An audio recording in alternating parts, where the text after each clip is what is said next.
Պարոն Կարապետյան, նոր ձայնագրություն է հրապարակվել, որտեղ ձեր կողմնակիցները հայհոյում են ղարաբաղցիներին եւ բոլոր այն մարդկանց, ում փող են տվել։ Ստացվում է ում փող են տալիս, նրանք մարմնավաճառ են, ինչպես կարելի է, ինչպես ուզում Բոլոր կարելի է այդ վարվել հարցերը տվեք քաղաքացիական պայմանագիր կուսակցության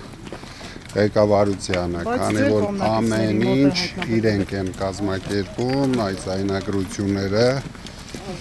մեր կողմնակիցները դրա հետ ոչ մի կապ չունեն, իրենք ինչպես ապօրինի քրեական գործեր են հարուցում, հիմա էլ դուրները եկել է քաղաքական այդպիսի քայլեր են անում, կարելի ասել հիմար քայլեր են անում։ Չեք ընդունում, որ ձեր կողմնակիցները Իհարկե ոչ։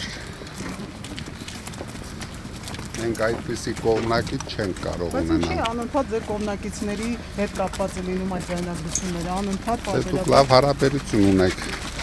իշխանությունների հետ, մի հատ իրենց կարող եք հարցնել ինչի են այդպիսի ապօրինություններ անում։ Իսկ եթե չեք անհանգստանում, ինչու են ձեր կողմնակիցները Սուրեն Պապիկյանի ճանապարհը լոռիում փակում։ Սուրեն Պապիկյանը ինքը իր ճանապարհը փակել էր, Գոհար ամբողջությամբ ցույց տվեց, մարդիկ ինձ թվում է հասկացան, դա էլ նույն ապօրինությունների շարքից է, որ անում են ներկայ իշխանությունները։